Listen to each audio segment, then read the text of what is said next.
Hey, this is Just Jenny, and it is Tuesday, March 31st, and I have tons to tell you guys about. I've decided that Just Jenny is going to have 2 awards every day. If somebody's done something good, they get a big basket of fresh, sustainable agriculture strawberries. And if they've done something bad, they get a big basket loaded with steaming, fresh cow pies from cows fed BT corn, to genetically modified corn.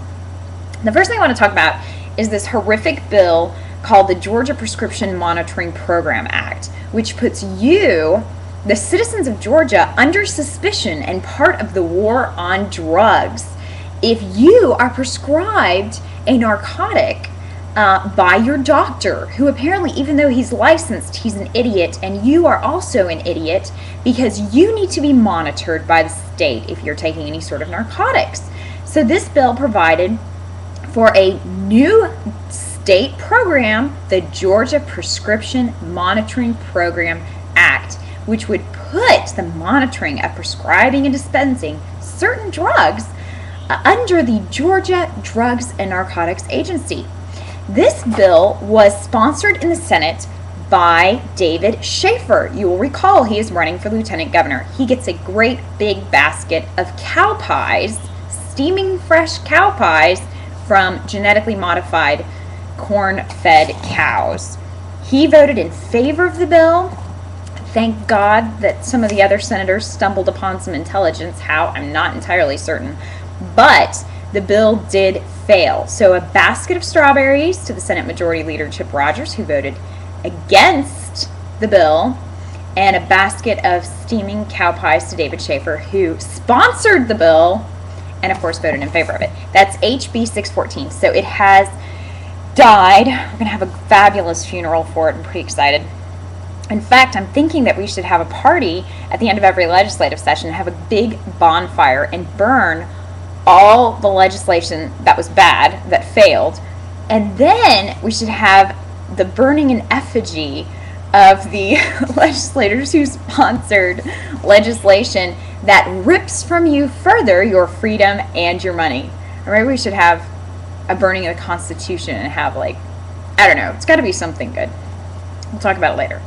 Okay, there was a piece of legislation that every member of the Senate passed, and I think it's important for me to point it out to you because our legislators do not get it. When they come to the Tea Party or they come to a kind of revolution thing and they get up to the mic and they say, we need revolution, and they talk about states' rights, they're really clueless, and this bill is a perfect example of how clueless they are. State sovereignty, states' rights means the federal government does not do anything that is not clearly spelled out for it to do in the Constitution. Anything else they do, it is treasonous. It is a violation of our law and order and code of ethics for our civil government. So we have HB 57, which brings our interstate commerce, motor vehicle registration and fee paying menu and all these other things into compliance with the Unified Carrier Registration Act of 2005, which is bringing all of this under the Federal Motor Carrier Safety Administration. The federal government has no business being involved in our private commerce, and quite frankly, the state government has no business. And this is further example, this bill, of how we are feed and inspected and regulated to death. It is none of the civil government's business to regulate our commerce. The government is here to simply protect our life, liberty, and pursuit of happiness. We, the people, take care of business and making money and making ourselves prosper. The government's biggest responsibility is to get out of the way of the prosperity of the people. So HB 57 passed almost unanimously. I think one senator voted against it. So we will now be, if the governor signs this into law, will be brought into better compliance with federal regulation. Okay, good news. Big basket of strawberries to Senate Majority Leader Chip Rogers. He gets a basket of cow pies, by the way, for the Unified Carrier Registration Act of 2005. The entire Senate gets a big basket of fresh steaming cow pies for that one.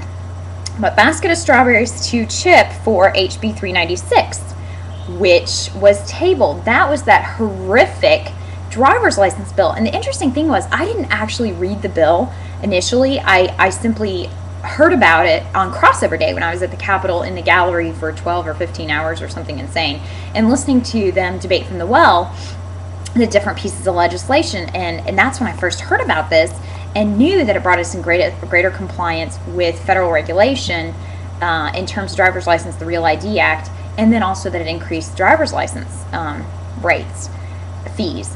But yesterday, I happened to get a phone call from the Capitol. Jenny, what's your problems with this bill? It's in the Senate. We're going to be considering it today. Could you give us your feedback? So I went down there and actually read the bill for the first time. 25 pages, horrific violation of the 10th Amendment, state sovereignty, personal privacy. It was insane. Submitting electronic fingerprints to the FBI and the Homeland Security Act, getting Homeland Security approval for issuing driver's licenses to certain people within the state. And I think it actually increased the age to 18 for getting your driver's license. It seemed like it did that. I talked to Chip Rogers' chief of staff, John, about it, because I read that part of the bill and I said, is this increasing the age to 18 for you to be able to get your license? And he read it and he goes, it kind of looks like that. So we weren't entirely certain. It seems like it would have gotten more attention if it was actually doing that, but then a lot of these bills are not read thoroughly. Anyway, the bill was an abomination. I had 10 huge problems with it. Another thing it did was suspend the license of any man who's late or delinquent on paying his child support. Now, once word gets around town that if you aren't paying your child support, your license, driver's license, is going to get taken away, what do you think that's going to do to abortion rates? Already, we have so many women being bullied by their boyfriends to get an abortion. With that kind of law, hello, stupid, we're going to have more forced abortions in the state of Georgia. Unintended consequences. And also, if a child is the product of choice and not sex, then why would a man ever have to pay child support, quite frankly? Because he didn't produce the child. A choice produced the child. I just want to point that out. So I was against this bill all over the place. And fortunately, it was voted on to table. David Shafer also voted to table that. So that's it for today. There's actually tons of bills, and what you can do, this is really a full-time job, and I don't have time to do an adequate job at all, but you can go to www.legis.georgia.gov, and if you go to that website, the Georgia General Assembly website, you can click on legislation, and they have a Senate side and a House side, and you can actually go through all the bills every day that they're taking up and read the bills. And if you do read the bills, you really are a few steps ahead of these people who are not reading the bills. That driver's license bill was actually sponsored by Tom Graves in the House. I don't know where the bill originated. And a lot of these pieces of legislation that are turning misdemeanors into felonies, and it really is frightening, the kind of legislation that's coming through. It really is frightening. I'm not sure where this stuff is originating, so that's what I'm going to be on a little investigative project, trying to figure out who is offering these bills to these different legislators, because it's clear that the legislation doesn't originate with themselves, and some of them don't even thoroughly read it or consider all the unintended consequences of this legislation. So it's been another depressing day for the life and liberty of Georgia. Today, the legislators are not in session. They are home, which is when your life and liberty are the safest. We need to praise God. There's only 40 legislative days in the state of Georgia. I think it would be better if we had 2. There would be less damage to our lives.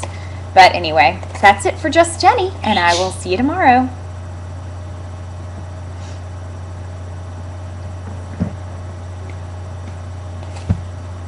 I'm actually tagging on a little extra time because YouTube keeps cutting me off before my videos are complete. So I figure this part's going to get cut off. Watch this be the one and only time that they don't cut off the video early, and so you guys get to watch me drink coffee and read bills. Bills as in legislative bills, not bills as in I owe my